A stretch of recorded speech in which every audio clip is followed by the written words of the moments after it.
Bismillahilladzi la yadurru ma'a ismihi syai'un fil ardi wala fis sama' wa huwas sami'un alim. Amin ya rabbal alamin. Assalamualaikum warahmatullahi wabarakatuh. Alhamdulillahirabbil alamin wassalatu wassalamu ala asyrafil anbiya'i wal mursalin wa ala alihi wa sahbihi ajmain, amma ba'. Bersyukur kita kepada Allah Subhanahu wa taala limpah dan kurnianya, hari ini anda bersama dengan saya Dai Aiman dalam program Tanyalah Ustaz, biar tahu jangan keliru. Apa khabar penonton-penonton sekalian? Harapnya semua baik-baik belaka, dalam keadaan sihat-sihat, baru lepas solat subuh, baru lepas baca Quran, dan alhamdulillah hari ini kita nak sambung pengajian hadis 40 Imam Nawawi dalam topik kita, iaitu berkaitan dengan urusan agama. Kadang-kadang kita sedar ataupun tidak, kita ini dipermainkan dengan dunia, dengan disibukkan dengan urusan keduniaan. Sedar-sedar umur dah 50 tahun, dah 60 tahun, kita pun tak tahu sempat ke tidak untuk kita menunaikan amalan-amalan di atas muka bumi ini. Baik, para penonton sekalian, hari ini kita nak fokus tentang urusan agama kita. Baik, para penonton, kita bawakan kepada anda Tuan Guru kita Al-Fadhil Datuk Dr. Zahazan Muhammad. Apa khabar Datuk? Sihat ya? Alhamdulillah, syukur. Baik, para penonton semua yang ingin bersama dengan Al-Fadhil Ustaz, boleh call kita di talian 1800-8816-77 ataupun boleh terus ke Facebook Tanyalah Ustaz TV3 untuk mengajukan soalan anda. Baik Ustaz, biasalah dalam kehidupan kita ni, keluar pagi, balik petang, ada kala sampai malam. Kadang-kadang kita tak sedar Ustaz ya, kita disibukkan dengan dunia, tapi sebenarnya kita perlu mengutamakan urusan agama kita Ustaz. Jadi hari ini bersesuaian dengan topik pengajian hadis 40 Imam Nawawi, iaitu berkaitan dengan urusan agama. Apakah hadis yang akan kita bicarakan pada hari ini? Dipersilakan Al-Fadhil Ustaz. Alhamdulillah wassalatu wassalamu ala Rasulillah, amma ba'd. Terima kasih kepada Dai Aiman pada pagi ini, tuan-tuan perempuan, ibu yang dimuliakan Allah sekalian. Jadi alhamdulillah, syukur kita kepada Allah Taala, kita belajar satu hadis pada pagi ini. Iaitulah hadis ni panjang sebenarnya. Nak baca bahasa Arab ke baca terjemahan terus, Dai? Terpulang kalau salah. Yang penting kita dapat kefahaman lah pada hari ini. Baik, kita dengarlah satu hadis ni panjang.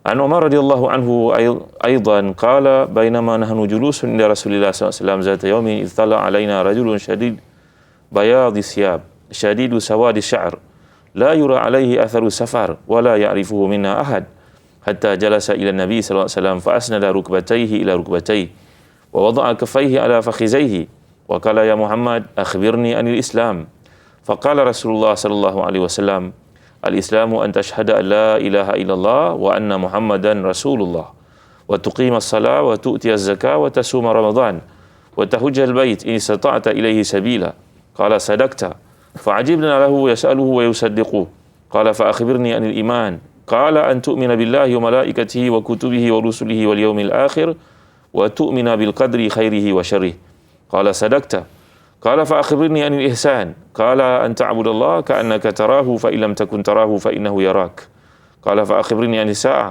قال ما المسؤول عنها بأعلم من السائل قال فأخبرني عن أماراتها قال أن تلد الأمة ربتها وأن ترى الهفاة العراة العالة رئاء الشاء يتطاولون في البنيان ثم انطلق فلبثت مليا ثم قال يا عمر أتدري من السائل Qultu Allah wa rasuluhu a'lam. Qala fa innahu Jibril atakum yu'allimukum dinakum, rawahu Muslim.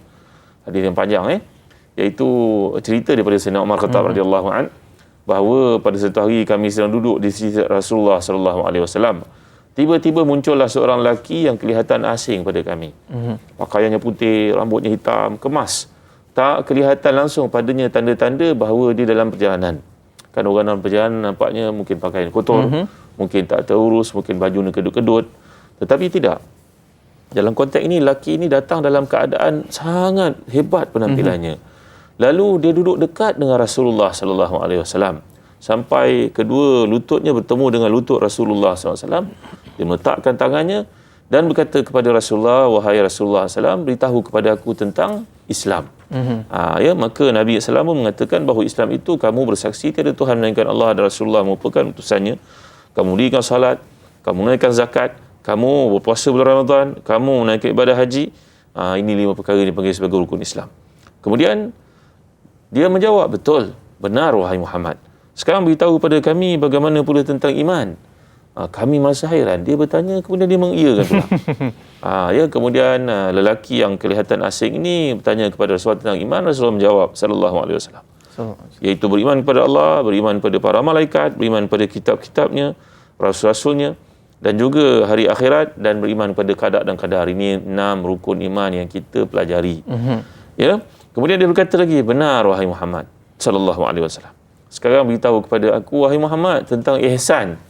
Maka Rasulullah SAW pun menjelaskan bahawa al-ihsan, bahawa maksudnya anta abudallah ka'annaka tarahu fa illam takun tarahu fa innahu yarak.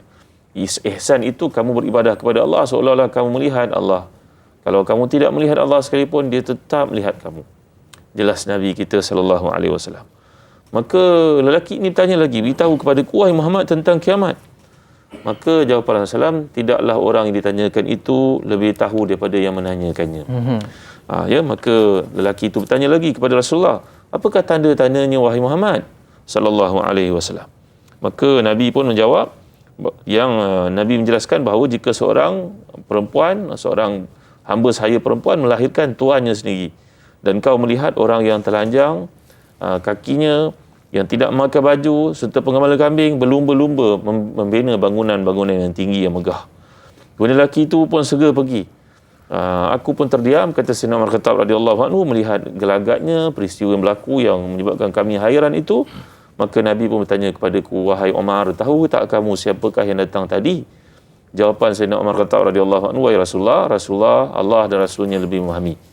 Maka jawapan daripada Rasulullah SAW, itulah Jibril datang kepada kita, datang kepada kamu sekalian untuk mengajar kepada kamu urusan agama kamu. Masya Allah. Itu hadis Ustaz Yang mana kalau kita tengok pada intipati hadis ni, Ustaz ada sebut beberapa poin-poin penting, iaitu berkaitan dengan lelaki misteri, iaitu rukun Islam, rukun iman, ihsan dan juga hari kiamat, Ustaz.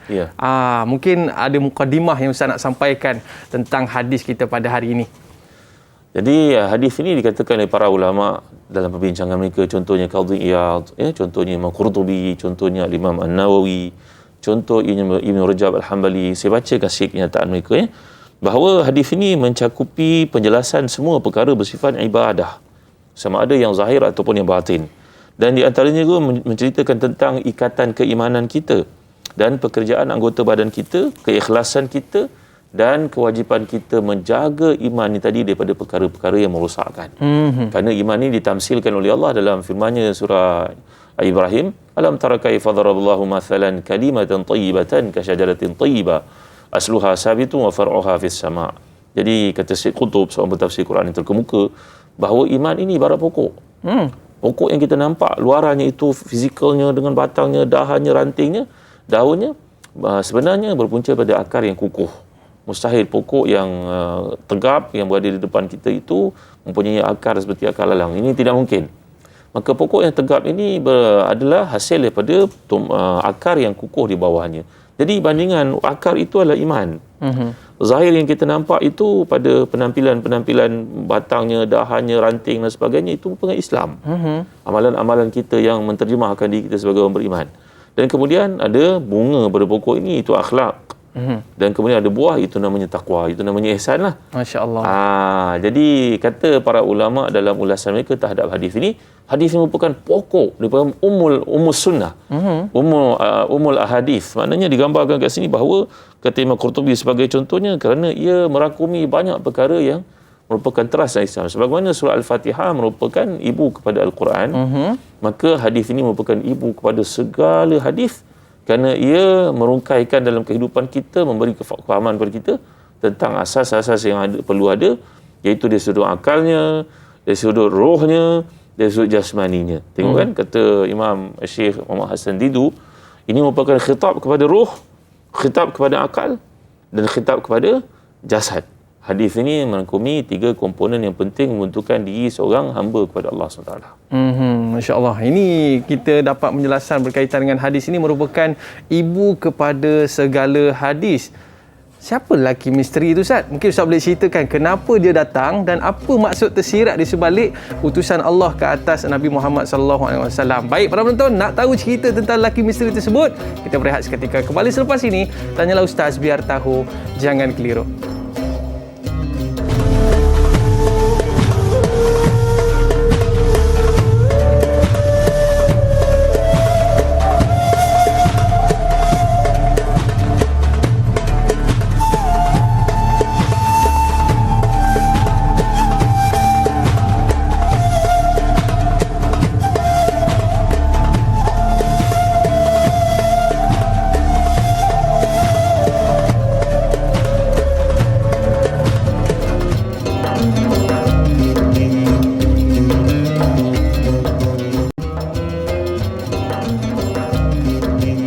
Kembali dalam Tanyalah Ustaz biar tahu, jangan keliru. Hari ini dalam pengajian hadis kita berkaitan dengan agama. Berkaitan dengan apa, Ustaz? Berkaitan dengan urusan agama. Baik, Ustaz. Tadi Ustaz ada cerita tentang seorang lelaki misteri yang mana datang dengan pakaian yang putih bersih, dengan rambutnya hitam, tak ada tanda-tanda langsung dia ni daripada musafir dan sebagainya. Siapa lelaki ni sebenarnya, Ustaz? Jadi ketika Nabi SAW menjelaskan perkara ini, tadruna mani rajul, tahu tak siapa yang datang tadi wahai Umar radhiyallahu an? Maka jawapan Nabi SAW sendiri kepada Umar ini merupakan Jibril. Jadi Jibril AS datang kepada Nabi dalam beberapa bentuk. Antaranya rupa yang asli, yang menyampaikan wahyu, sebagai contohnya ketika turun surah Al-Muzammil yang kita pelajari itu, ya. Dan kemudian begitu juga Jibril datang dalam keadaan dalam rupa paras manusia. Kerana ini berlaku banyak kali dalam kehidupan Nabi kita SAW. Sehingga digambarkan satu hari ketika Ibn Abbas radhiyallahu anhuma yang masih kecil pada masa itu datang ke rumah Rasulullah SAW, dan pakciknya, bapanya minta untuk disampaikan sesuatu kepada Rasulullah. Bila sampai di rumah Rasulullah SAW, melihat ada seorang lelaki di rumah Rasulullah sedang bercakap dengan Rasulullah SAW. Dia pun pulang, dia menghormati Nabi SAW. Maka Abdullah bin Abbas, budak kecil ni, kembali kepada ayahanda. Kata, ayah, tadi ada tamu datang ke rumah Nabi, maka saya tak mau ganggu. Maka ayahnya pun datang jumpa Nabi pada petang itu. Ayahnya kata, wahai Rasulullah, tadi datang Abdullah nak jumpa dengan Rasulullah, tapi ada tamu di rumah. Oh ya, siapa yang datang tadi? Dia nampak ke? Dia kata Dihya. Jadi nampaknya dalam hadis menjelaskan bahawa Sayyidina Jibril AS datang kepada Rasulullah beberapa kali dalam rupa seorang sahabat yang sangat handsome, sekak. Macam tuan moderator kita. Masya Allah. Ya, iaitu namanya Dihyatul Kalbi. Dihya ni merupakan antara sahabat Nabi yang sangat kacak orangnya. Tinggi, segak, seorang pemimpin. Ya, maka Jibril akan tampil kepada Rasulullah SAW dalam beberapa kali dalam rupa seperti itu. Jadi kedatangan Jibril ini dijelaskan oleh para ulama, itu merupakan satu teman buat Rasulullah, kekasih Rasulullah, sahabat baik Rasulullah SAW, itulah Jibril AS. Ya, bagi orang-orang beriman, mereka juga boleh melihat malaikat sebenarnya. Seperti disebut Qadhi Iyad. Imam Nawawi juga menjelaskan perkara yang sama, berpandukan kepada hadis bahawa ada sahabat Nabi yang mereka baca surah Al-Kahfi dengan suara yang merdu, ya, dengan kesungguhan bacaan, dengan penghayatan, maka datang malaikat ke rumah mereka. Seperti dalam hadis menggambarkan turunnya kepulan-kepulan awan putih, ya, yang turun, dan mereka pun mendengar kuda meronta-ronta, mereka pun melihat kelihatan asap putih ataupun awan ni naik ke langit. Bila beritahu kepada Rasulullah SAW telah menjelaskan itulah malaikat yang hadir dalam bacaan Quranmu. Jadi kata contohnya Imam Nawawi ketika mengulas hadis ini, ia tidak mustahil berlaku kepada seseorang yang beriman. Dengan syarat keikhlasannya, kesungguhannya mengamalkan Quran, dan kemerduan suaranya seperti yang berlaku dalam peristiwa melibatkan sama ada Usaid bin Khudair ataupun Bara' bin Azib ini. Jadi dalam peristiwa yang sedang kita bincangkan ni, kedatangan Jibril adalah untuk menunjukkan peri pentingnya sesuatu perkara itu sehingga memerlukan kepada kehadirannya. Dan ada banyaklah istinbat yang diambil daripada peristiwa ini. Antaranya keperluan kita ni untuk berpakaian kemas. Ya, kenapa? Dalam suasana yang penting kita kena berpakaian kemas sebagai pemimpin, sebagai contohnya. Sebagai orang yang dihormati, sebagai contohnya. Sebagai imam, sebagai contohnya. Maka perlunya kita hadir dalam pakaian seperti itu. Jangan pakai serba-serbi. Apa namanya, serba-serbi, jadi pakaian tak kemas itu tidak menunjukkan imej yang baik dalam Islam. Mungkin pakaian itu lusuh, itu satu perkara biasa. Dah lama kita pakai dia lusuh lah kan. Tapi hendaklah ia dalam keadaan kemas, kerana dalam situasi ini melihatkan kepada kita betapa ada suasana-suasana yang memerlukan penampilan kita seperti itu. Inilah yang dapat kita pelajari daripada penampilan Jibril AS mengajak umat Islam tentang urusan agama, maka menghormati ilmu disebut oleh para ulama. Pada hadis ni contohnya Imam Muslim mengatakan, Imam Nawawi menjelaskan, nak pergi ke majlis ilmu, macam Jibril datang ini, pakai elok-elok ke mata hormati tuan guru. Tuan guru ni siapa? Rasulullah SAW. Kerana Rasulullah lebih tinggi makamnya daripada Jibril. Jadi kat situ menunjukkan kepada kita tawaduknya anak murid ni. Begitu juga kita pada hari ini. Ada banyak lagi perkara yang boleh dipelajari dalam konteks lelaki yang misteri ni tadi. Masya Allah. Kalaulah Tok Imam datang dengan track shoot, tiba-tiba jadi imam, pening juga jemaah kita kan. Okey, baik. Ustaz, kita nak raikan soalan bersama dengan sahabat kita di Facebook. Hari ini kita mulakan dengan Melor Ismail. Assalamualaikum Ustaz dan dai serta kru-kru yang terlibat. Nombor 1, apakah hubungan antara iman dan Islam? Yang kedua, apakah definisi Islam dan syarat iman? Yang ketiga, apakah darjat iman itu lebih tinggi dari darjat Islam? Mohon kepuasan pada Ustaz. #biar tahu, jangan keliru. Like dakwah, share ilmu. Dipersilakan Ustaz. Jadi dalam konteks ini kalau kita lihat iman ni tadi, dia ibarat akar kepada pokok. Islam ni adalah penampilan zahirnya.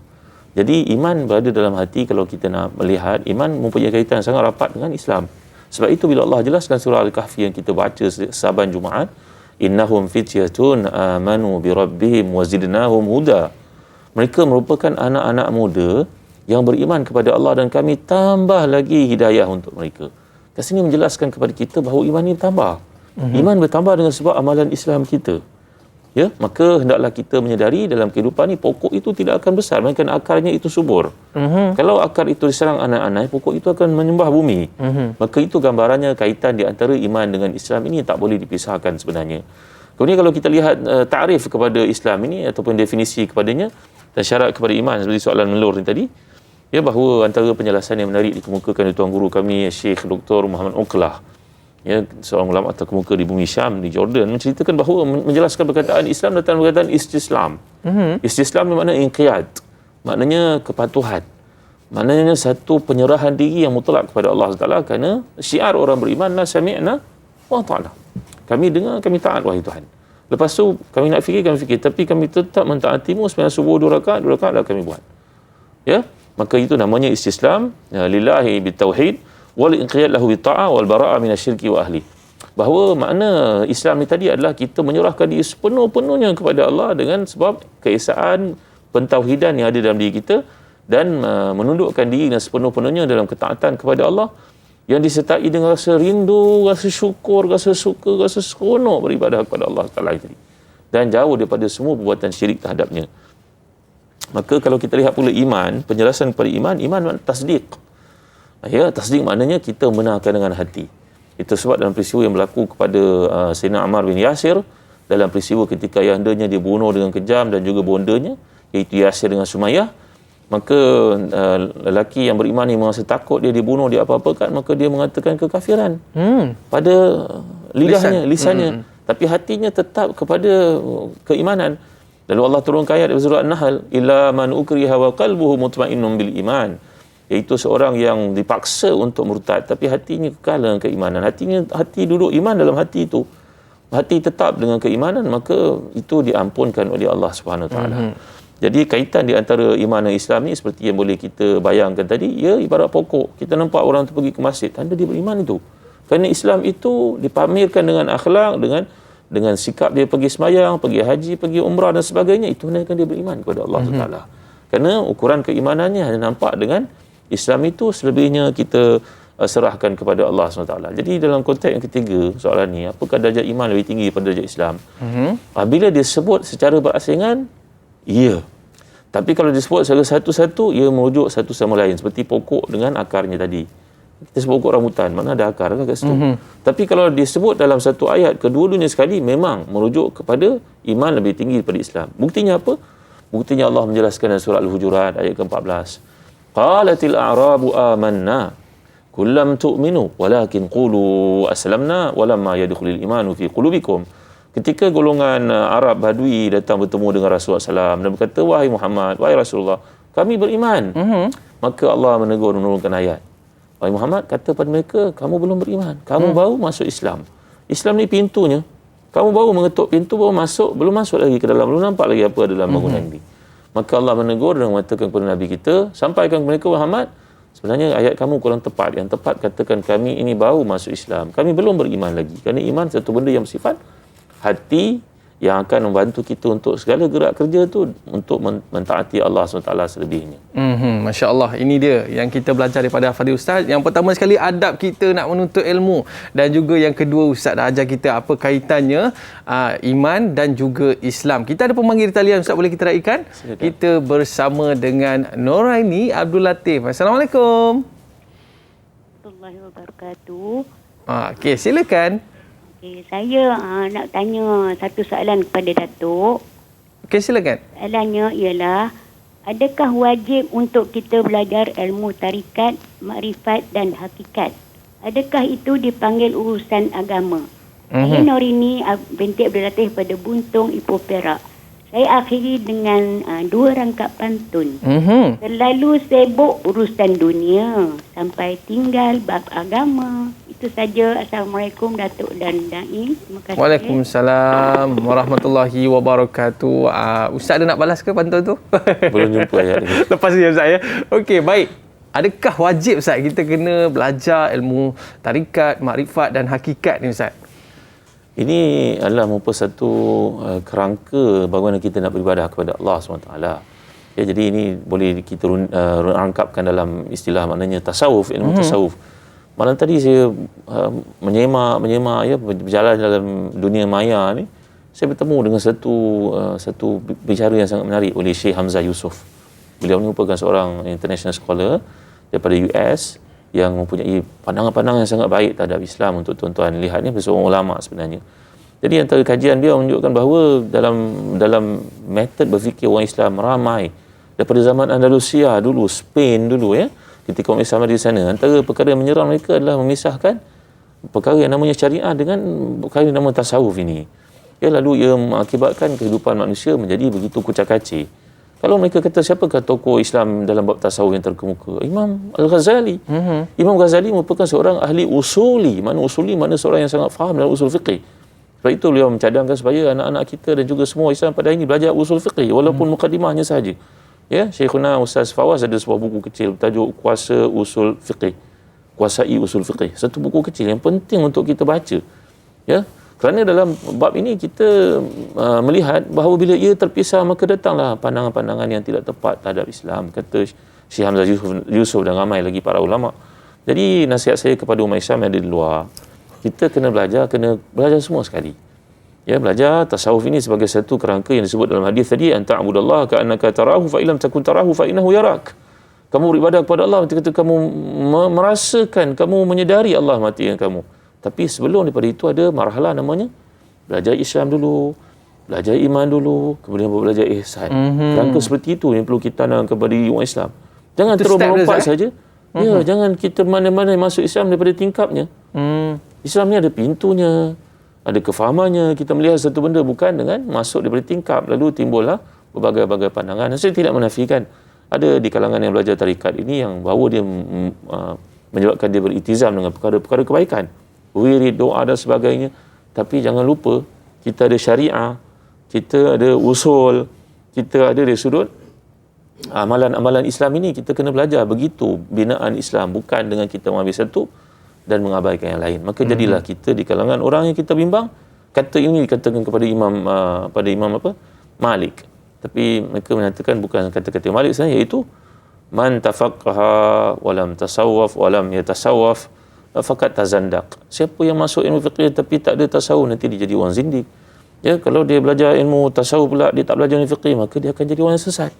Maka semua ini kita belajar dengan melihat kepada kerangka Islam ini dalam bentuk yang komplit seperti itu. Jangan diambil secara juzuk-juzuk. Sebab saya melihat ni Ustaz, ada pemanggil di talian ni Ustaz. Sebab saya melihat kan ada setengah orang tu dia ambil tasawuf terus Ustaz. Ya. Dan meninggalkan fikih ni. Sebenarnya kita kena menggabungkan kedua-duanya baru kita dapat merangkumkan sebagai kita orang Islam dan juga orang beriman. Baik Ustaz, kita nak raikan pemanggil talian. Assalamualaikum Cik Omar. Waalaikumsalam warahmatullahi wabarakatuh. Dai Aiman dan juga Datuk Dr. Muhammad Jahazan bin Muhammad. Saya Omar Abdul Majid dari Felda Cini Timur 3, Pekan Pahang. Assalamualaikum Datuk dan Dai. Waalaikumsalam warahmatullahi wabarakatuh. Silakan. Ya, soalan saya begini Datuk Datuk, kita dah tahu dah kita urusan agama kita. Bila kita orang Islam, kita ada rukun Islam, kita ada rukun iman. Kadang-kadang lah ada segini dari kita yang kadang-kadang saya pun sendiri pun keliru juga Datuk. Rukun Islam tu okey lah, bayar solat, sahadahnya okey lah semua tu. Ini yang masalahnya rukun iman ni. Bila kita orang Islam kenalah beriman ni ada rukunnya juga. Dan kadang-kadang rukun iman ni yang kita tak boleh nak ikut ni sukar sikit. Contohlah, percaya kepada qada dan qadar. Dan apabila ujian datang, menyalahkan takdir pula dah. Mengata ini Tuhan tak adil dan sebagainya. Apakah status kita ni Datuk? Apakah kita ni dikira tak ada iman ke bagaimana ke? Apabila kita menolak rukun iman, salah satu daripada 6 perkara itu kita menolak. Itu soalan saya Datuk dan Dai. Terima kasih banyak Datuk dan Dai. Assalamualaikum. Waalaikumsalam warahmatullahi wabarakatuh. Macam mana tu Ustaz? Ya. Sebenarnya isu qada dan qadar ni dia muncul seawal tahun 70 Hijrah lagi sebenarnya untuk pengetahuannya. Seperti diuraikan oleh para ulama, contohnya Imam Ibn Hajar dan Fathul Bari. Kisah tentang seorang tabi'i bernama Yahya bin Ya'mur radhiyallahu anhu. Beliau datang ke menunaikan ibadah haji di Mekah, lalu berpeluang jumpa dengan Abdullah bin Umar radhiyallahu anhu yang sudah pun tua pada masa itu. Dan berkata, wahai sahabat Nabi, wahai Abdullah bin Umar, bapa tuanlah yang mendengar hadis Nabi tentang perjumpaan dengan Jibril ini. Tolong beritahu kepada saya, kerana saya mengalami masalah besar di Basrah sekarang ni. Basrah tempat dalam Iraq sampai kali ini isu kat Basrah ni tak selesai gamanya orang Syiah, Rawafid dan sebagainya. Lalu di sini muncul seorang bernama Ma'bad Al-Juhani yang telah pun mempertikai tentang isu qada dan qadar. Kenapa Allah jadikan saya orang begini? Kenapa Allah tak jadikan saya tinggi? Kenapa Allah tak jadikan saya pandai? Kenapa Allah tak jadikan saya kaya? Kenapa Allah tak jadikan saya Islam? Soalan-soalan seperti ini timbul. Jadi kalau kita perhatikan, bila Allah menyatakan, bila Allah menjelaskan faman udkhilan nar faqad akhzaita, kalau wa ma lidh-dhalimin min ansar, contohnya bila siapa yang kau masukkan ke neraka-Mu wahai Tuhan, sebenarnya engkau telah menghina dia. Jadi sebenarnya macam mana ya kita ni dalam kehidupan ni, macam mana ketentuan Allah ya? Mana orang ditentukan untuk jadi sesat, orang ditentukan untuk jadi beriman wahai. Jadi tuan-tuan yang mulia sekalian, jawapan daripada Abdullah bin Umar radhiyallahu anhuma bahawa setiap perkara itu Allah Ta'ala jadikan. Begitu juga penjelasan oleh seorang sahabat Nabi bernama Jabir bin Abdullah, mengatakan bahawa walaupun perkara seperti itu yang kita lihat, tapi Allah punya kasih sayang kepada orang beriman. Allah akan keluarkan orang yang beriman walaupun sebesar zarah sekalipun keimanan dalam hatinya untuk memasuki syurga Allah SWT. Ya, kat sini saya nak jelaskan kepada tuan-tuan tentang qada dan qadar ni satu perkara yang sangat penting untuk kita faham bahawa memang segala-galanya dan ketentuan Allah SWT. Allah Maha mengetahui segala-galanya. Contoh ibarat seperti ini, kita punya anak sebagai contohnya. Maka kita pun beritahu pada anak, ni tengah hari ayah nak pergi KL, nak ikut tak? Memang anak tu nak ikut. Tambah dulu kalau pergi KLCC contohnya. Kita dah tahu apa yang terdapat dalam hati dia walaupun benda tu belum berlaku. Kerana pengetahuan seorang ayah, pengalaman seorang ayah terhadap anaknya, maka anaknya mesti nak ikut. Maka Allah SWT yang lebih luas lagi pengetahuannya itu, sebab antara nama Allah ni, antara sifat Allah disebut muhitun. Akhata yuhituni berarti pengetahuan Allah ni merangkumi, ya, mengelilingi. Akhata yuhitu makna mengelilingi. Pengetahuan satu perkara itu terhadap satu perkara seperti penjelasan Imam Ghazali, Abu Hamid Ghazali dalam Ihya Ulumuddin. Pengetahuan Allah terhadap satu perkara itu sebelum ia berlaku, ketika ia berlaku, selepas ia berlaku, komplit. Saya mengetahui satu perkara hanyalah dengan baca ataupun dengan belajar ataupun disampaikan kepada orang, tapi Allah telah mengetahui satu benda itu sebelum ia berlaku lagi. Ini yang kita bincangkan di sudut penciptaan arasnya, penciptaan pennya, penciptaan banyak perkaranya. Jadi tuan-tuan, tentang qada dan qadar ni kita buat yang terbaik. Itu sebab para sahabat radhiyallahu alaihim ajma'in pun pernah bertanya kepada Rasulullah, wahai Rasulullah, kita ni buat satu perkara terletakkan oleh Allah. Maka jawapan Rasulullah, i'malu fakulun muyassarun lima khuliqalahu. Kamu buat yang terbaik, lepas tu kamu serahkan kepada Allah. Sebagaimana kamu berusaha dalam bab rezeki, kamu cari bersungguh-sungguh, padahal semua terletakkan Allah, maka begitu juga dalam bab ibadah. Buat yang terbaik, serahkan kepada Allah. Selebihnya, siapa yang bincang dalam bab qada dan qadar berlebihan, sebenarnya ia tidak membawa kepada kebaikan. Dia akan bawa kita kepada satu salah tafsiran yang besar terhadap Islam dan memberi kesan kepada iman kita sendiri sebenarnya. Baik. Yang penting kita kena faham apakah itu sebenarnya pengertian qada dan qadar. Segalanya telah ditentukan oleh Allah SWT, tapi walau bagaimanapun kita sebagai umat Islam, kita kena berusaha. Tadi Ustaz sebut iman adalah akar, pokoknya adalah Islam dan buahnya adalah takwa. Dan selepas ni kita nak bicarakan berkaitan dengan ihsan, yang mana menyempurnakan amalan-amalan kita ini. Dan para penonton, jangan ke mana-mana, nak tahu apa itu ihsan, kembali selepas ini. Tanyalah Ustaz, biar tahu, jangan keliru.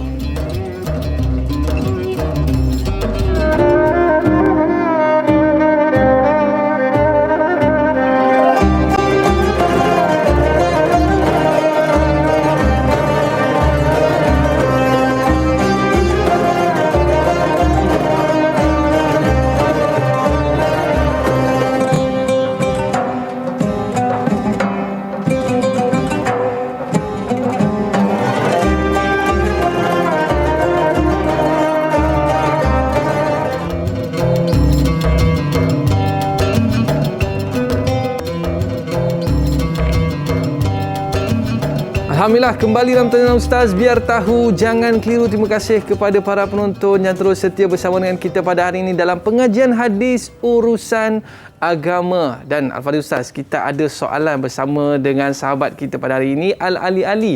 Assalamualaikum Ustaz dan Da'i yang dihormati. Apakah kaitan Islam, iman dan ihsan? Dan akibatnya sekiranya tidak memahami perkara-perkara asas bagi ketiga-tiga perkara tersebut. Mohon pencerahan Ustaz, terima kasih. #biar tahu, jangan keliru. Islam, iman dan ketiga ni ihsan Ustaz. Jadi seperti yang telah kita bincangkan dalam hadis tadi, ia merupakan kaitan yang sangat rapat di antara kehidupan seseorang itu.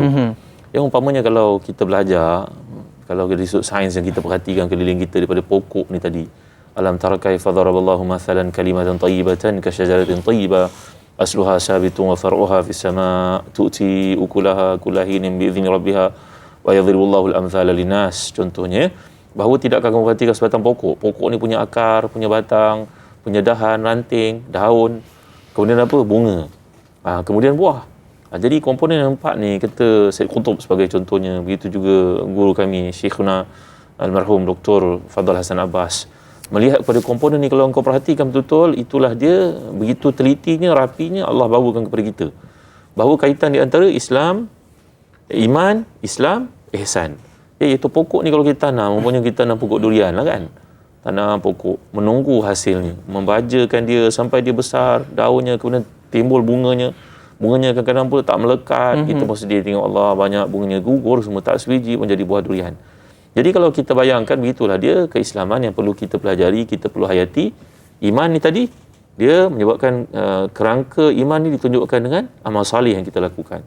Sedekahnya, dia sudut sembahyangnya, hajinya, Ramadannya, di puasa, dia ibadah bila sunat dikerjakan. Kemudian nanti akan membuahkan akhlak yang mulia. Akhlak ni adalah bunga kepada pokok ni tadi, kalau kita ibaratkan. Kalau pokok ni tidak berbunga, kita pun risau. Kenapa tak bunga?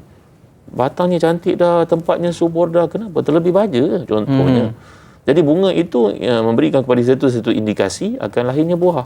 Jadi buah itu ketakwaan sebenarnya. Jadi kepada mereka yang tidak memahami perkara-perkara ni, amat rugi dia. Walaupun kita tahu kadang-kadang orang duduk dekat perkampungan, duduk kat kawasan-kawasan jauh daripada ilmu, mereka mengamalkan Islam. Yang mereka mengamalkan Islam, mereka yakin tentang rukun iman ni tadi, mengamalkan Islam, tapi kadang-kadang akhlaknya kasar. Sebagai contohnya yang kita pelajari kisah-kisah para sahabat Nabi. Contohnya golongan A'rabi. Kalau kita belajar bahasa Arab, perkataan A'rabi ni wazannya af'ali. Lain daripada Arabi, fa'ali. Iaitu Arabi, orang yang Arabi, Ain, Ra, Baya, merujuk kepada orang Arab yang berpelajaran. Macam Abu Bakar, Umar, Osman, Ali, sahabat Nabi ni Arabi. Jamaknya Arab. Tapi kalau A'rabi, mana orang Arab yang tidak ada pendidikan? Dia duduk jauh dekat pedalaman sana. Dia suruh faham. dia beriman kepada Rasulullah SAW, beriman kepada Allah sebagai contohnya, tapi tiba ke masjid Nabi, dia kencingnya dalam masjid Nabi. Contohnya. Jadi ini adalah satu kerugian kepada mereka yang tidak memahami komponen-komponen asasnya tadi. Walaupun kita tak menafikan ada orang yang tak belajar tinggi. Ya, contohnya ada contoh diberikan macam orang tak berpeluang belajar tinggi, orang baik-baik, pemandu teksi, pemandu lori. Mereka beribadah kepada Allah, beriman, melakukan Islam, akhlak pun bagus kadang-kadang walaupun tak mengetahui perkara ini. Cuma kalau kita mengetahui itu lebih patut kerana para ulama menjelaskan dia di antara asas dalam belajar ilmu hadis ni tadi, perkara-perkara berkaitan hadis dan juga berkaitan dengan Islam adalah mengetahui, memahami amalan dan mengamalkan hadis ini tadi. Tadi Ustaz ada sebut tentang ihsan ini, kita kena buat satu ibadah ibarat kita nampak Allah.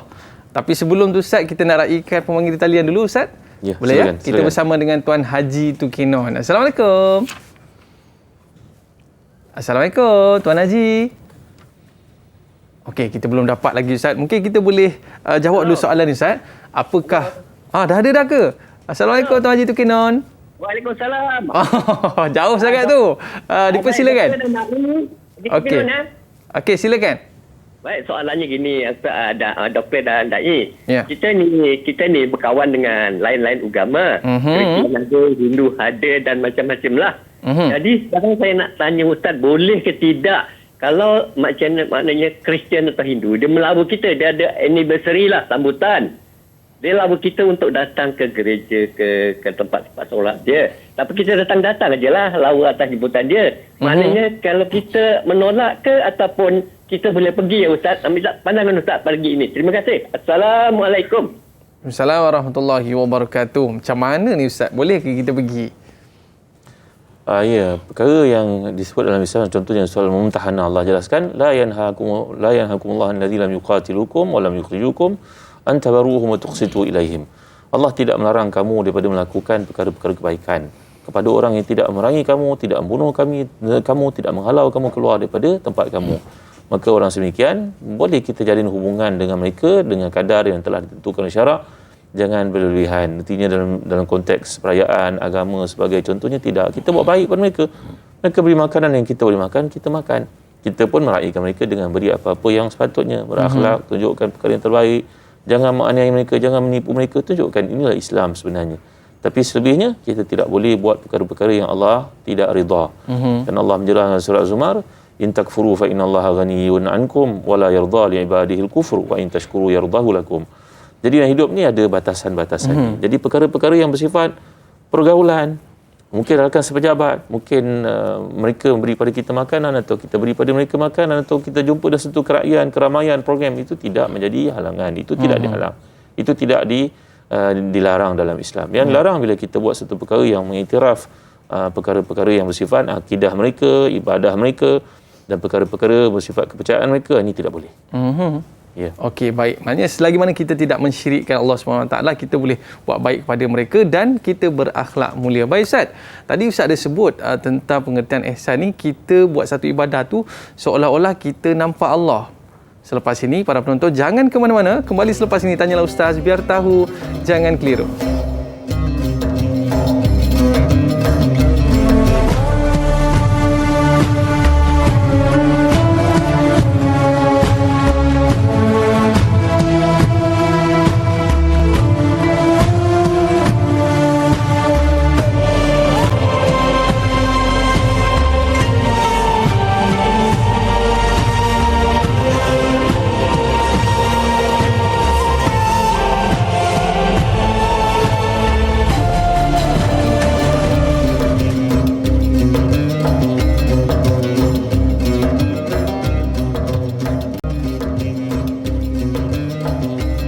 Alhamdulillah, kembali dalam Tanyalah Ustaz, biar tahu jangan keliru dalam pengajian hadis kita pada hari ini berkaitan dengan urusan agama, Islam, iman dan juga ihsan. Dalam ihsan tadi Ustaz ada sebutkan satu perkara, bila mana kita melakukan ibadah, kita kena bayangkan seolah-olah Allah ada dekat depan kita. Macam mana tu Ustaz? Penjelasan ihsan itu sendiri, pengertian ahsana yuhsinu, maknanya kita berbuat yang terbaik. Ya, bukan buat setakat baik, tapi buat yang terbaik. Kan itu setengah ulama menjelaskan perkataan ihsan ini adalah merujuk kepada ikhlas. Jadi ikhlas ini kita buat satu amalan dalam keadaan kita menjadikan niat sepenuhnya kerana Allah Subhanahu Wa Taala. Jadi itulah yang indahnya bila seseorang sampai ke tahap seperti ini, dan mestilah diusahakan ke arah ini dengan yakinnya, dengan rasa rindunya, dengan rasa seronoknya, dengan rasa bersungguh-sungguhnya, dengan rasa kalau tertinggal melakukan satu kebaikan merupakan seolah-olah satu beban gunung nak menghempapnya, maka inilah merupakan di antara kenikmatan seseorang beribadah kepada Allah Subhanahu Wa Taala. Jadi kalau kita lihat bila Rasulullah menyatakan anta abudallah ka'annaka tarahu fa illam takun tarahu fa innahu yarak, bahawa engkau beribadah kepada Allah dalam keadaan engkau merasa dia ada di mana-mana, dia bersama dengan kamu, dia merhatikan kamu. Itu sebab satu kisah saya bawa kepada tuan-tuan ya, Sayyidina Hasan bin Ali radhiyallahu anhu, sahabat Nabi dan juga cucu Nabi yang sangat mulia ini, sedang berjalan di tempat. Sayyidina Hasan ni seorang yang kaya dai ya. Beliau berjalan di setempat melihat seorang budak berbangsa Afrika, hamba sahaya, sedang menjaga satu kebun, dan ketika beliau nak makan roti yang ada di tangannya itu, dia melihat seekor anjing ada dekat dengannya. Maka dia tak jadi nak makan roti itu, dia belah dua roti, ambil sebahagian dan sebahagian bagi kepada anjing untuk dimakan. Maka Sayyidina Hasan bin Ali pun heran tengok budak ni, budak lelaki ni orang macam orang hamba, mana pekerja biasa-biasa, tapi melakukan demikian. Maka Sayyidina Hasan pun datang berjumpa dengannya, berkata, wahai orang muda, apa yang kau buat ni? Saya jaga kebun ini, taman ni, saya adalah pekerja, saya adalah seorang hamba untuk majikan saya. Maka saya nak makan roti, saya melihat anjing ni perhati saya. Anjing ni kelaparan, nampak gayanya. Saya malu nak makan seorang diri. Maka saya belah roti ni bagi dia sebelah. Subhanallah, Masya Allah, Tabaraka wa Ta'ala. Ia nak menunjukkan kepada kita bagaimana kualiti yang ada pada seorang lelaki ini, berkulit hitam, pandangan dari sudut fizikalnya tak ada apa-apa nilai di sisi banyak manusia, hamba, orang bawahan. Tapi dalam hatinya begitu murni, begitu putih, begitu hebat sekali. Sayyidina Hasan tak berlengah lagi, terus pergi mencari, mana tuan majikanmu? Majikan saya duduk tempat sekian-sekian. Dia pergi cari majikan dan berkata kepadanya, boleh tak aku beli kebun kau? Lock, stock and barrel. Aku beli kebun kau dengan pekerja-pekerja di sekali. Oh, okey. Maka dia belinya, datang jumpa balik orang muda tadi yang dia suruh stay kat situ. Wahai orang muda, sebenarnya aku dah beli kebun ini dengan kau saja aku beli. Maka aku merdekakan kau kerana Allah. Ambillah kebun ni kerana kualiti yang daripadamu, ihsan ni tadi. Maka tuan-tuan buat satu benda terasa, Allah perhatikan aku, tak patutlah aku buat begini. So, dalam hadis yang sahih yang lain, Rasulullah Tirmizi mengatakan, iaitu kamu mengelakkan diri kamu buat maksiat, antastahi kama tastahi rajulan salihan min qaumik. Bila kamu nak buat satu benda yang tak baik, maksiat contohnya, kamu terbayang siapa lelaki salih dengan kamu? Ayah kamu, abang kamu, pakcik kamu, datuk kamu, imam di tempat kamu. Kau malu tak nak buat maksiat kalau diperhatikan? Maka begitulah perasaan yang perlu ada dalam diri seorang kita. Kerana yang kita gambarkan sebagai orang salih ni, dia perhatikan kita pada waktu-waktu yang terbatas. Tapi Allah SWT yang jauh lebih hebat daripada segala makhluk yang kita mampu bayangkan, memerhatikan kita tanpa pernah alpa, tanpa pernah lalai. Maka tuan-tuan, inilah dibangunkan perasaan keperhambaan ni tadi, walaupun seorang hamba berkulit hitam, tak terpandang, berkedudukan rendah pada pandangan manusia, tapi kerana ihsan dalam dirinya tadi, melihatkan aku tak patutlah buat begini. Memang tak patut. Walaupun aku seorang diri, walaupun aku dengan anjing, tetapi Allah perhatikan aku. Subhanallah, Masya Allah, Tabaraka Ta'ala. Agak-agak kalau ada sifat macam ni kat kita, ada masa tak waktu office tu nak pergi beli online? Oi. Tak ada masa. Main WhatsApp. Ada kesempatan tak untuk melanggar etika kerja kita, buat perkara-perkara yang haram, apatah lagi. Ya, kerana rasa diawasi. Ini nama dia muraqabah. Muraqabah ni maknanya kita merasakan kita dipantau, diawasi. Lebih hebat daripada CCTV yang ada, tuan-tuan ni. Orang pada ni takut nanti pukul orang atau marah orang, nanti CCTV ambil gambar, viral kan pula. Dia terlupa yang Allah SWT merhatikan lebih dahsyat daripada itu. Maka inilah perkara yang namanya ihsan tadi, yang merupakan komponen asas kepada perhambaan kita kepada Allah. Selepas Islam, iman, mesti ada ihsan. Kalau tidak, satu perkara kita buat tu, itu sebab Imam Ghazali bagi tamsilan menarik, bahawa orang beribadah kepada Allah ni ada macam-macam types, macam-macam pattern. Ada beribadah kepada Allah macam businessman. Saya dah sembahyang duha, kenapa tak kaya-kaya? Saya dah bagi sedekah banyak, kenapa tak kaya-kaya? Dia bermuamalah dengan Allah seolah-olah macam businessman, macam business partner dia. Kenapa saya tak buat ini? Ada orang beribadah kepada Allah macam hamba. Ini contohnya seorang pekerja kat rumah lah, servant kat rumah ni, helper. Bila kita ada kat rumah, dia bekerja sungguh-sungguh. Dia tak tahu kita pasang CCTV, mantau daripada office. Bila kita tak ada, dia pun duduk terbaring jadi bos dia. Orang lepak, relax, bersembang dengan jiran sebelah. Ini adalah beribadah kepada Allah macam hamba. Ada orang pula beribadah kepada Allah macam kanak-kanak. Anak kita kan panggil, Aman sembahyang nak? Dia pun angkat sembahyang. Dah sudah, baru kejap apa tegur kau? Ya Allah, macam kilat kau sembahyang. Ini adalah beribadah kepada Allah macam budak-budak.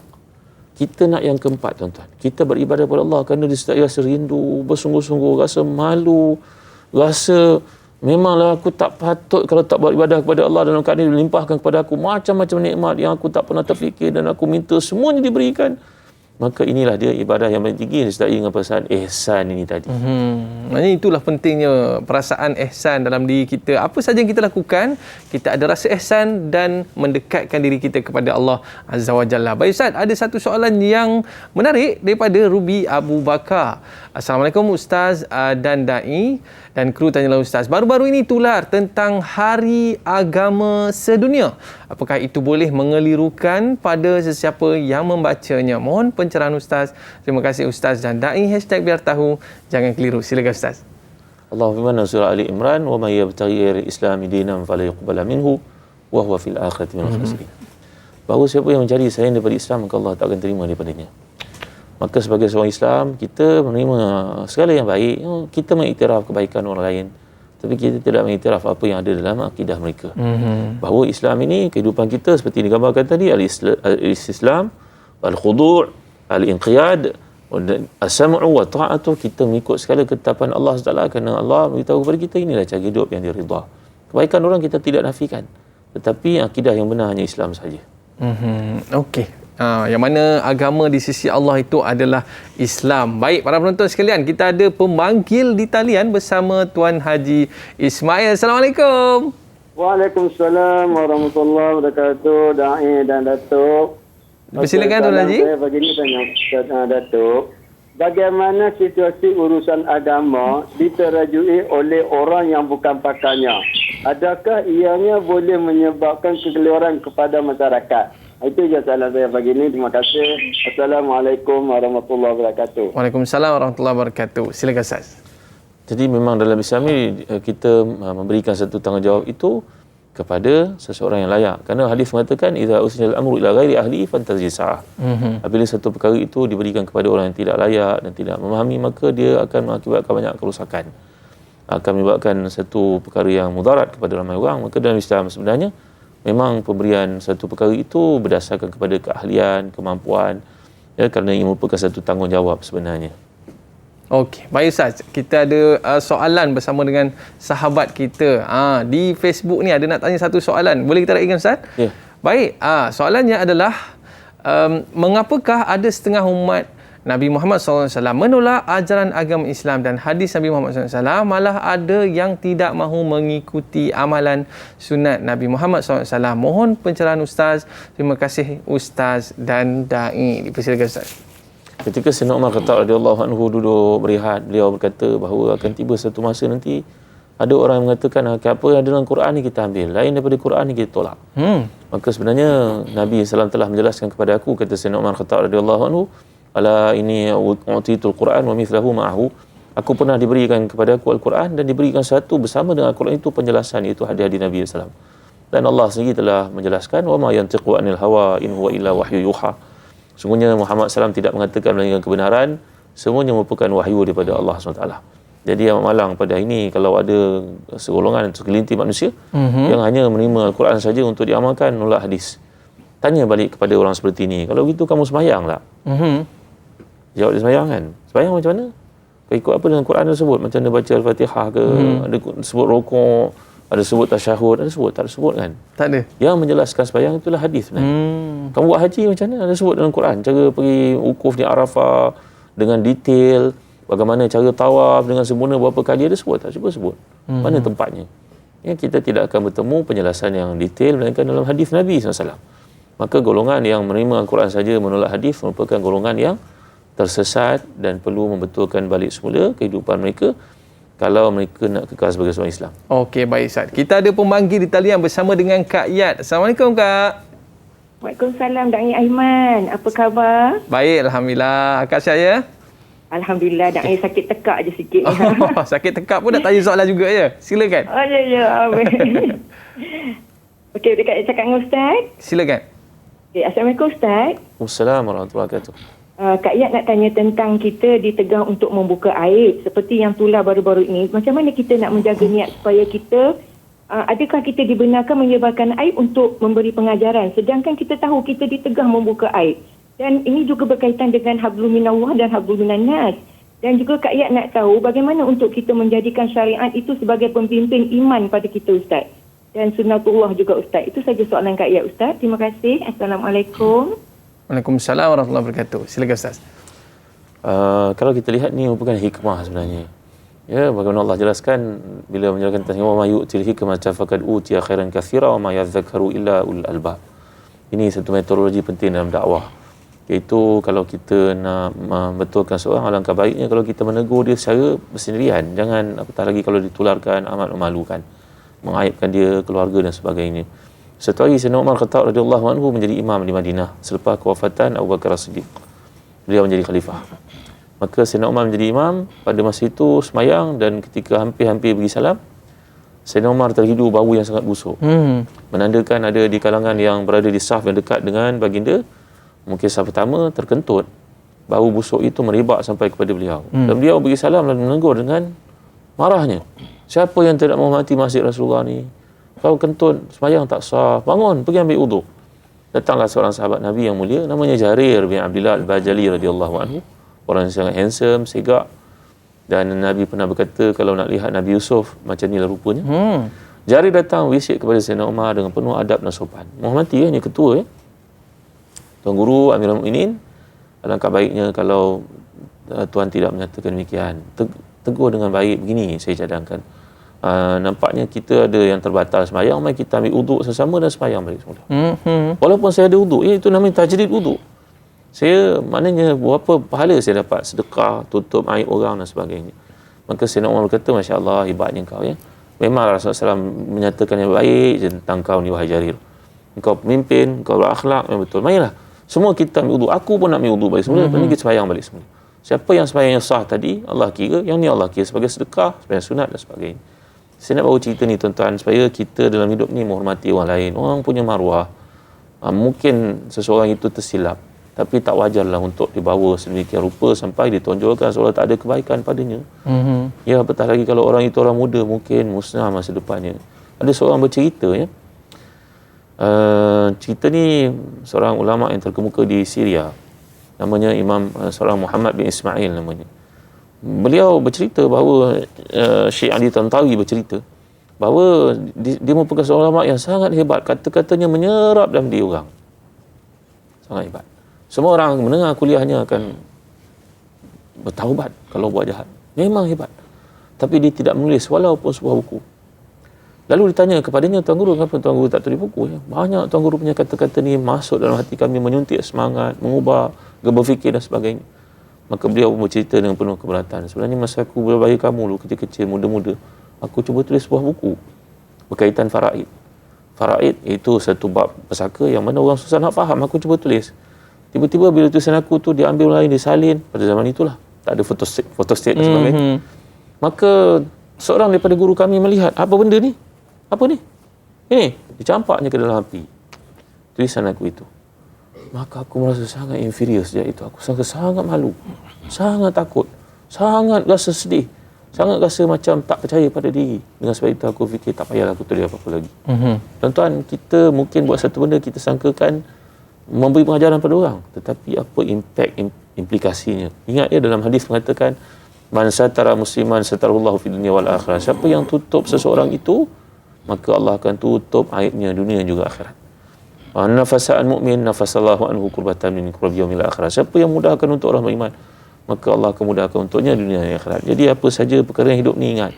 Satu benda tu cuba lihat kalau kita berada pada situasi itu. Anak kita sanggup tak kalau benda itu dilakukan kepada kita atau mereka? Tentu kita tak suka kan? Ya, kan dalam hadis mengatakan buatlah satu benda wahbil nas ma tuhibbu nafsik takun muslimah. Buatlah satu benda itu sebagaimana kamu suka dibuat kepada kamu, kamu akan jadi orang yang beriman, kamu jadi orang Islam sebenarnya. Jadi moga-moga kita dapat pelihara diri kita daripada mengaibkan orang. Okey, baik Ustaz. Kita dah tamat di TV3 dan kita nak sambung lagi di TV9 berkaitan dengan tanda-tanda hari kiamat. Baik para penonton sekalian, jangan ke mana-mana, kembali selepas ini Tanyalah Ustaz, biar tahu, jangan keliru. Kita berehat seketika.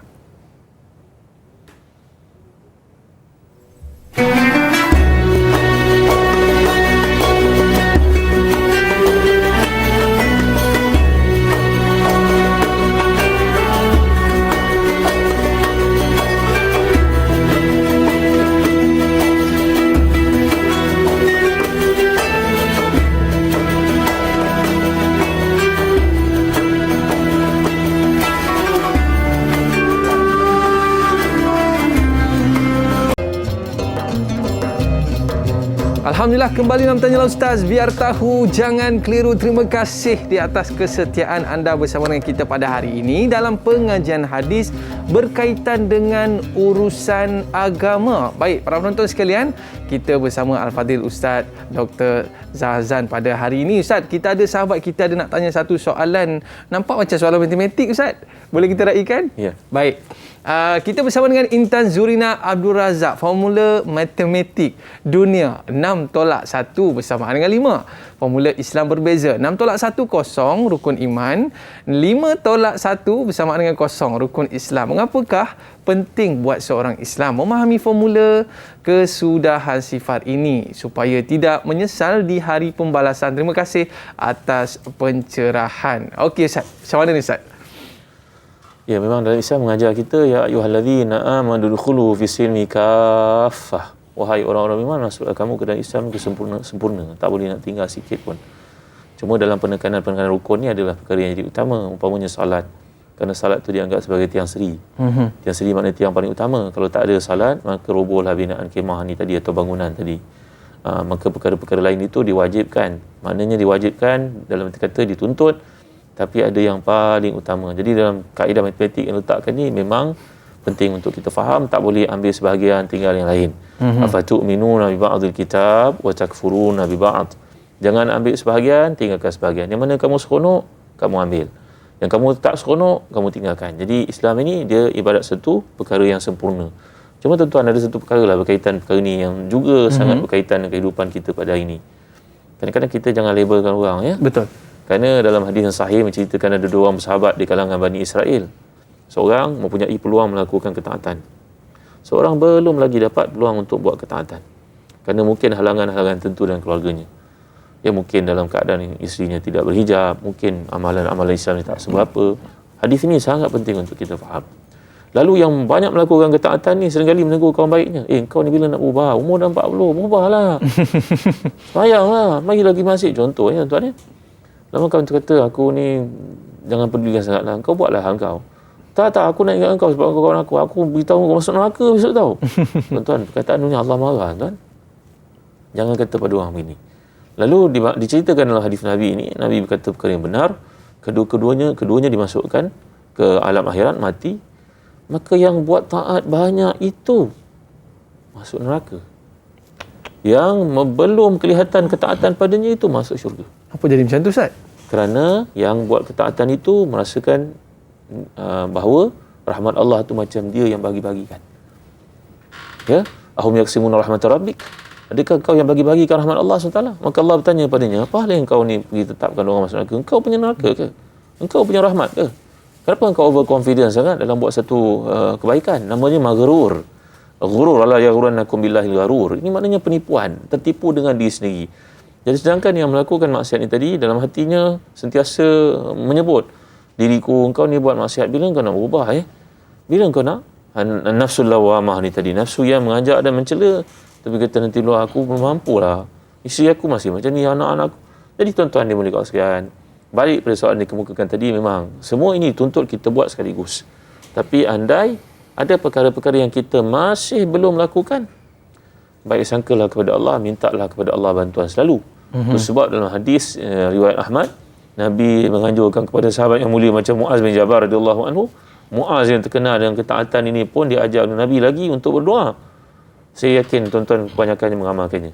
Allahumma a'inni ala zikrika wa syukrika wa husni ibadatik. Amin. Allahumma a'inni ala zikrika wa syukrika wa husni ibadatik. Ya Allah, bantulah aku ya Allah untuk mengingatimu, bersyukur padamu, memperbaiki amal salihku kepadamu sentiasa.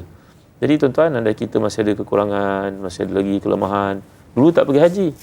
Ada duit tak pergi haji. Tangguh. Tiba-tiba dah COVID pula. 3 tahun mungkin susah nak pergi haji. Lepas tu sakit pula. Jadi tuan-tuan, kalau berlaku perkara seperti ini, mintalah ampun, taubat kepada Allah. Ya Allah, dulu aku menangguh-nangguhkan. Inilah ada anak kecil, ada alasan tertentu. Tapi mintalah kepada Allah keampunan, kerana memang semua ini perlu dibuat sekaligus. Tapi kadang-kadang ada kelemahan-kelemahan berlaku, kita mengabaikan sebahagiannya. Kita yang dapat buat semua, jangan buruk sangka pada orang belum buat semuanya. Kita yang belum mampu buat semuanya, mintalah kepada Allah supaya dapat melakukannya. Jadi inilah prinsip dalam hidup. InsyaAllah. Orang tua kata, Ustaz, resmi padi makin berisi makin tunduk, Ustaz. Makin kita ni beriman kepada Allah, makin kita rasa kurangnya ibadah ni, makin kita rasa nak buat lagi ibadah. Bukan kita rasa kita ni, oh aku dah sempurna, aku dah cukup dan sebagainya. Baik Ustaz, sahabat kita nak tanya satu soalan, boleh kita raikan Ustaz? Okey, di Facebook bersama dengan Maitun, bagaimana nak menggabungkan rukun iman yang 6 dengan sepotong hadis Rasulullah SAW, keimanan itu 70 cabangnya, yang afdalnya ialah la ilaha illallah dan yang terendahnya ialah menolak, yakni membuang akan sesuatu yang menyakiti dari tengah jalan, dan malu itu cabang dari iman yang terpenting. Mohon pandangan pada Ustaz tentang isu ini. Persilakan Ustaz. Baik, penjelasan kepada hadis ini, Imam Al-Baihaqi sebagai contohnya tulis sebuah kitab tajuk Syu'abul Iman. Nak menceritakan iman, tadi kita ada bincangkan di awal bahawa iman dengan Islam ni perkara yang sama-sama penting, perkara yang sangat penting. Kadang-kadang ia merujuk kepada benda yang sama, tapi bila dia sebut dua dalam satu ayat, maka dia merujuk pada perkara beza. Contohnya surah Al-Hujurat yang kita bincangkan tadi. Jadi jangan keliru tuan-tuan perempuan dimulakan sekalian. Dalam konteks hadis ini menceritakan keluasan rahmat Allah itu berlaku dengan amal-amal salih yang boleh kita lakukan. Ada banyak peluang untuk melakukan ketaatan. Cuma terasnya pada 5 dengan 6 yang dibincangkan tadi. Ada banyak lagi perkara. Ya, sehingga Nabi gambarkan lagi alaha qaula ilaha illallah wa adnaha imatatul azza ani tariq. Dan yang paling tinggi adalah mengucapkan kalimah la ilaha illallah, dan yang paling rendah adalah membuang sesuatu yang menyakitkan di jalan, membahayakan orang di jalan, dan wal haya'u syu'batun minal iman, dan rasa malu itu sebahagian daripada iman. Para ulama bincangkan hadis ini. Nabi nak ceritakan 70 tu ada dalam hadis-hadis yang banyak menceritakan satu, baik pada ibu bapa, baik pada jiran, ya, melakukan ibadat-ibadat sunat. Macam Imam Nawawi tulis sebuah buku bertajuk Riyadhus Salihin, ya, peluang bagi kita menjadi orang salih dengan amalan-amalan yang ada 300 bab lebih menceritakan peluang untuk menjadi orang salih ni, itu menuju kepada amal lah, iman dan amal. Cuma dalam hadis yang sahih yang digambarkan ni, mengucapkan kalimah la ilaha illallah, membuang satu benda yang bahayakan di jalan, dan rasa malu. Sebenarnya ini juga 3 perkara yang kita sentuh awal tadi. Qaul la ilaha illallah, perkataan. Membuang satu benda yang menyakitkan di jalan atau bahayakan orang kat jalan, itu perbuatan. Dan rasa malu, hati. Oh, jadi nampak kan?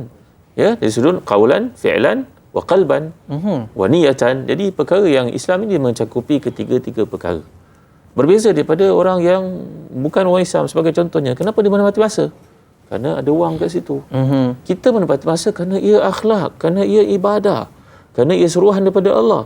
Ya, kerana kat situ ada masa orang lain yang terbabit. Kita janji pukul 8, pukul 8.30 kita belum turn up lagi, orang penat tunggu tu. Mentang-mentang kita ketua sebagai contohnya, pukul 8.30 orang dah penat tunggu kita belum sampai lagi. Tak boleh. Jadi dalam Islam mengajar kita perkara-perkara seperti ini dia berlaku serentak. Ya, bahawa cantiknya dan indahnya Islam, kaitan ni tadi saya telah jelaskan kepada tuan, saya seorang bangsa Cina yang Islam secara rasmi hampir setengah tahun. Jadi rukun iman ni sangat mustahak. Iman dengan Islam dengan amal tadi berkait satu sama lain, seperti yang dapat kita perhatikan. Baik Ustaz, kita nak melihat pada hadis yang Ustaz bacakan pada awal tadi Ustaz, iaitu berkaitan dengan seorang ibu melahirkan tuannya. Apa maksud sebenarnya daripada hadis Ustaz?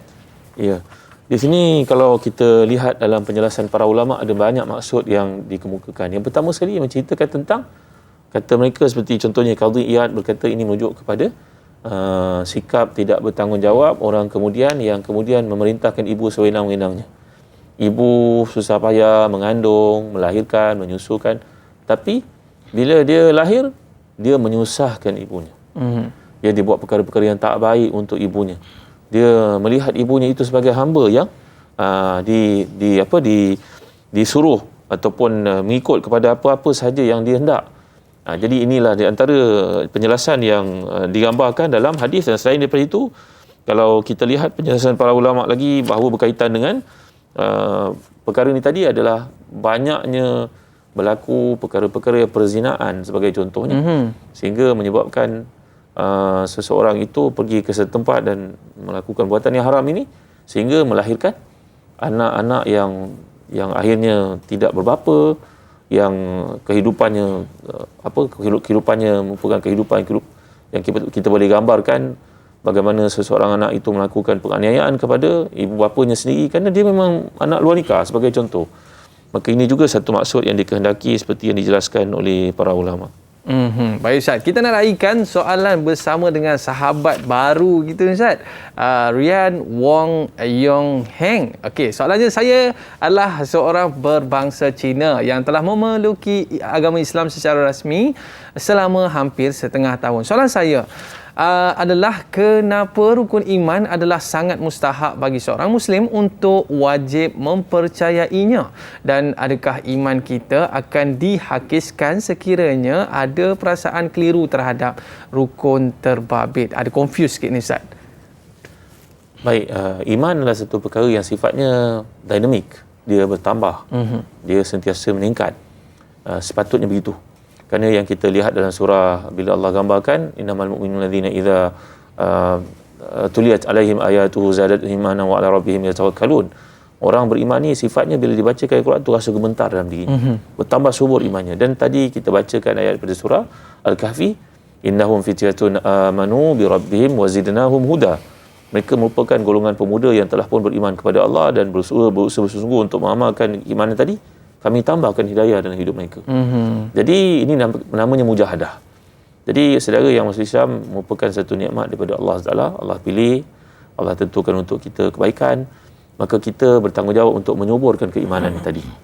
Ya, makin hari dia patut meningkat. Meningkatnya bagaimana? Dengan melakukan amal-amal Islam ini. Sembahyang berjemaah, sebagai contoh, tambah sembahyang sunat, baca Al-Quran. Kalau tak mampu banyak pun sikit, tingkatkan sedekah kita. Perlahan-lahan cuba bangun malam. Jadi ini adalah usaha-usaha yang kita lakukan untuk menyuburkan pokok keimanan ni tadi. Andai kita dapat lakukan, insya-Allah Allah Taala akan beri kepada kita seperti pemuda ni tadi yang membekalkan keimanan mereka, melarikan diri masuk dalam gua. Bayangkan ni kalau kita terfikir pada hari ini, bagaimana sukar tindakan itu. Mereka disebut oleh para ulama tafsir, contohnya Imam Ibn Jarir Tabari, mereka ni berasal daripada keluarga yang berbagai-bagai, latar belakang berbagai-bagai. Ada haddad, tukang besi. Ada merupakan ra'i ghanam, pengembala kambing. Ada merupakan katib, ada merupakan orang makan gaji. Kata Ibn Jarir Tabari tentang latar belakang pemuda-pemuda ini. Tapi oleh kerana bulat tekad dalam diri mereka untuk menyelamatkan akidah ni tadi, menyebabkan mereka melarikan diri masuk ke dalam gua. Kerana itulah yang masuk dalam akal mereka. Kalau kita pergi, kita biar, kita akan dipengaruhi, ditekan, dipaksa, maka tak ada pilihan, kita mesti larikan diri. Nanti betul kita serahkanlah kepada Allah apa yang Allah nak buat pada kita. Jadi tuan-tuan, begitu juga dalam keislaman pada ini, kita buat yang terbaik. Lepas tu serahkan kepada Allah SWT, seperti yang Da'i gambarkan tadi, kita bincang-bincang belakang tirai tadi tentang konsep tawakal ni tadi. Berusaha, kemudian tawakal pada Allah, insya-Allah nanti dalam konteks ini iman kita akan diberi kesuburan, penambahan di sisi Allah Subhanahu Wa Taala. Okey, baik Ustaz. Kita dah bincangkan tentang Islam, iman dan juga ihsan.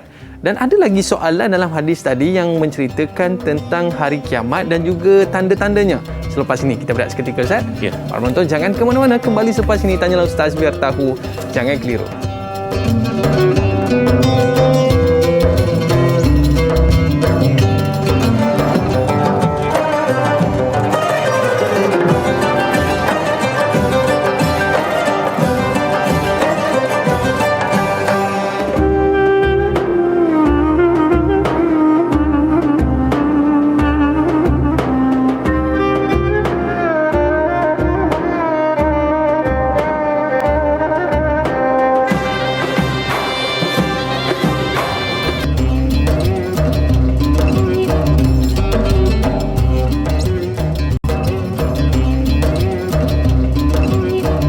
Alhamdulillah, kembali dalam Tanyalah Ustaz. Biar tahu, jangan keliru. Iman, Islam dan juga ihsan kita dah bincangkan. Cuma persoalan dalam hadis tadi tak selesai lagi, iaitu berkaitan dengan hari kiamat dan juga tanda-tandanya. Silakan Ustaz. Tadi saya jelaskan bahawa tanda ni adalah talida al-amatu rabbataha, iaitu seorang perempuan melahirkan tuannya. Ada penjelasan saya telah jelaskan tadi, antaranya kata Ibn Hajar Al-Asqalani dalam Fathul Bari, iaitu seorang perempuan yang melahirkan anak dan anaknya bertindak seolah ibu itu hamba. Ini tanda-tanda kiamat, ya. Bahawa seorang pada ini ialah dengan pendidikan yang ibu dulu bekalkan untuk dia. Ini dia mungkin jadi jawatan yang besar, penting, maka ibu jadi macam hamba dekat rumah dia sebagai contohnya. Tolong jaga anak jap. Ya, kalau ibu tu yang offer lain perkara, tapi kalau kita yang menjadikan ibu itu sebagai hamba pekerja, maka ini yang tidak dibolehkan. Yang kedua, kata Ibn Rajab, ia merupakan satu isyarat tentang adanya pembukaan. Nanti akan berlaku pembukaan yang berarti ada orang yang berkahwin ramai di kalangan hamba-hamba. Dan lahirlah anak-anak yang dipanggil sebagai, dalam Islam dipanggil ummul walad. Bila seorang lelaki berkahwin dengan hamba, lahir anak, maka anak itu jadi hamba kepada lelaki tersebut. Cuma bila ayah itu ataupun suami itu meninggal dunia atau tuannya meninggal dunia, maka wanita tersebut menjadi merdeka. Ada syarat-syarat letakkan dalam Islam. Dan sebagian ulama mengatakan bahawa bila anak ini merdeka dengan kematian tuannya, maka seolah-olah anak itu yang merdekakan. Faham kan? Seorang lelaki pergi membuka satu negara, maka berkahwin dengan hamba. Perempuan yang menjadi tawanan itu jadikan hamba, berkahwin dengannya. Tiba-tiba lelaki itu mati, maka anak itu merdeka.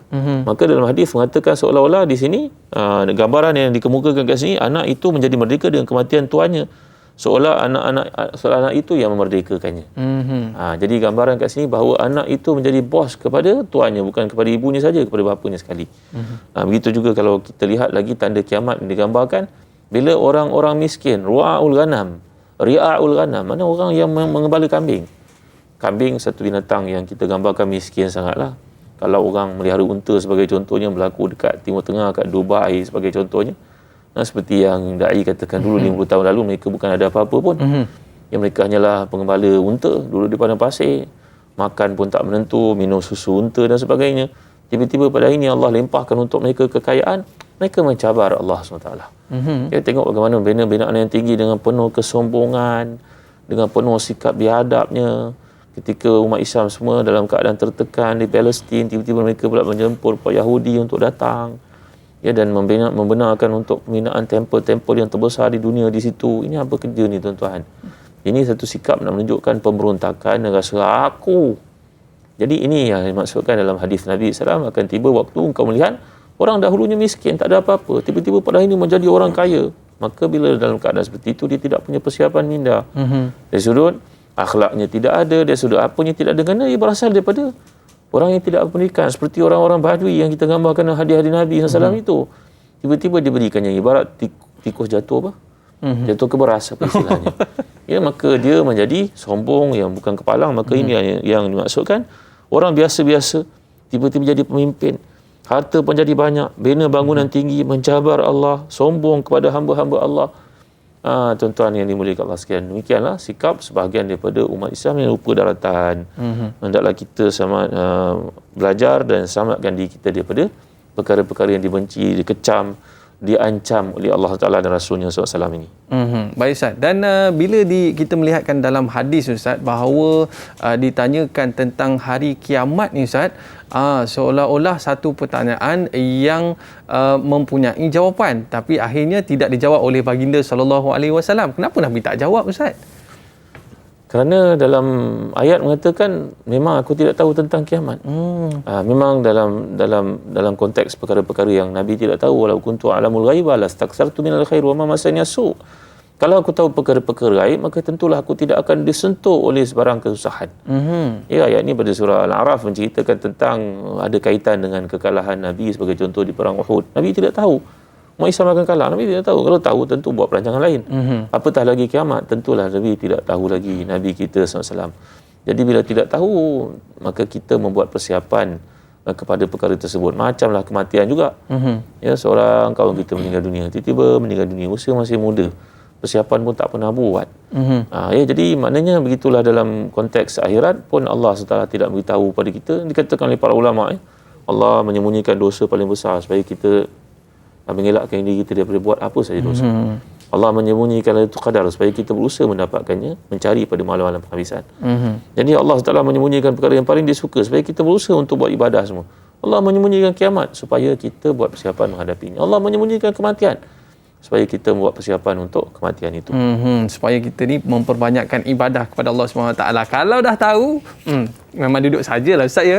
Okey, baik. Sahabat kita ni ada satu soalan bersama dengan Pak Su Lee Romli. Apakah impak kepada orang awam yang kurang faham akan maksud ibadah yang terkandung dalam hadis ini, dan bolehkah diterangkan secara terperinci tentang ibadah badani wa mali rukun iman agar mudah difahami? Bagaimana pula tentang rukun Islam itu sendiri, kerana ia juga berkait rapat dengan akidah seorang Muslim? Mohon pencerahan Ustaz. Terima kasih. Dipersilakan Ustaz.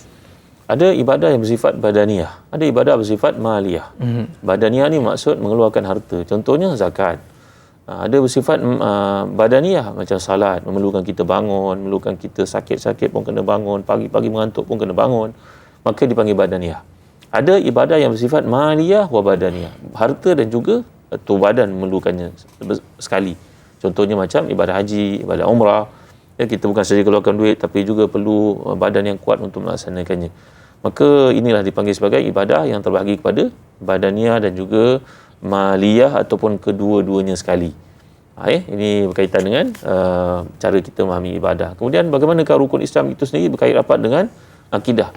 Seperti yang telah digambarkan tadi, pokok ini luarnya kita perlu jaga untuk subur akarnya. Pokok ni kita tak boleh tutup daripada cahaya, matilah dia. Matilah akar dia. Maka demikian juga amal-amal Islam yang kita lakukan tujuannya adalah untuk membina akidah dalam diri. Membina keyakinan, kerinduan kepada Allah lebih-lebih lagi. Saya bagi contoh kepada tuan-tuan, seorang sahabat yang baik, orang ada harta, rajin beribadah, bercerita. Cerita yang menarik untuk tuan-tuan dengar. Dia kata, Ustaz, satu malam saya bangun tahajud. Ni sahabat saya ni. Saya bangun tahajud. Saya pun berdoa kepada Allah, minta macam-macam kepada Allah. Saya tengok anak saya berusia 2 tahun. Anak beliau ni bernama Hazim. Anak saya selalu panggil saya, Papa. 2 tahun pandai bercakap. Bagaimana saya suka dengar suara dia ketika outstation ke, tak dekat rumah ke, terdengar suara dia, ingat, record lagi supaya dapat ingat.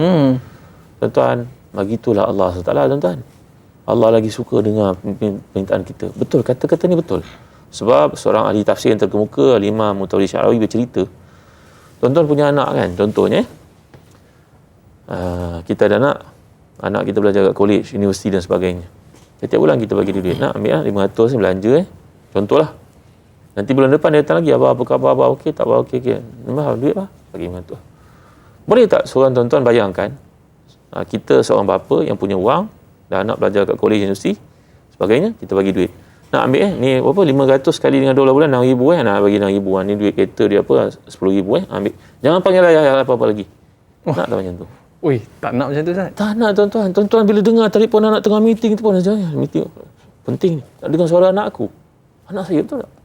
Kita rasa rindu, seronok, terpayang masa dia kecil. Tuan-tuan, Allah lebih-lebih lagi tuan-tuan. Allah lebih lagi.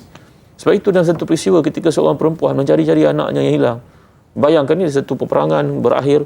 Maka orang perempuan yang cari, mana anak saya? Dia pergi kat budak ni. Pusing kan? Bukan. Pergi lari lagi. Kelang kabut wajahnya. Panik.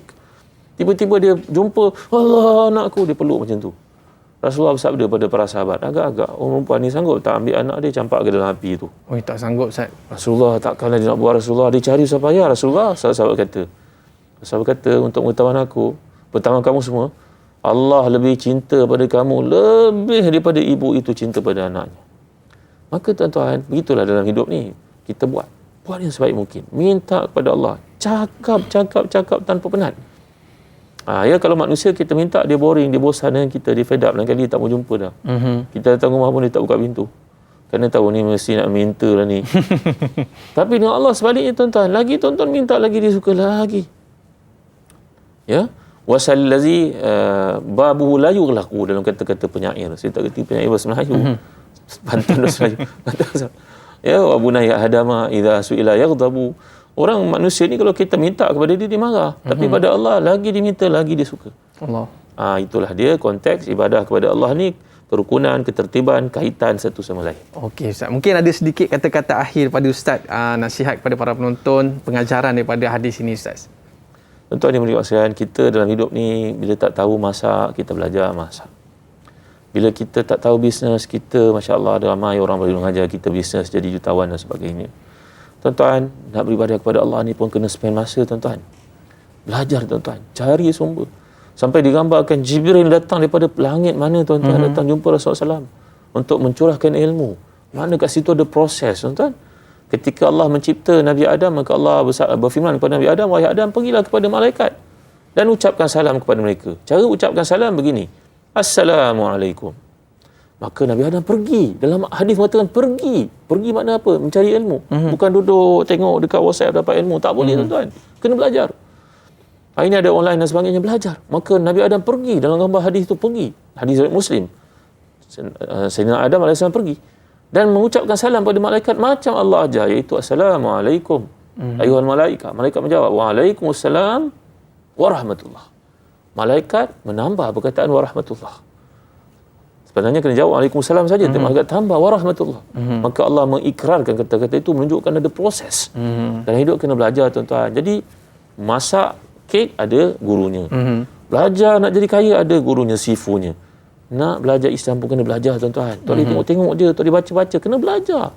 Cari sumber yang betul. Mudah-mudahan Allah beri pada kita apa yang disampaikan dalam hadis ni tadi, menjadi orang yang Muslim, mukmin dan juga muhsin. Okey Ustaz, mungkin di akhir siaran kita ni nak minta Ustaz doa ringkas untuk menutupi program kita hari ini. Alhamdulillah rabbil alamin, wassalatu wassalamu ala asyrafil anbiya'i wal mursalin sayyidina Muhammadin wa ala alihi wa sahbihi ajma'in.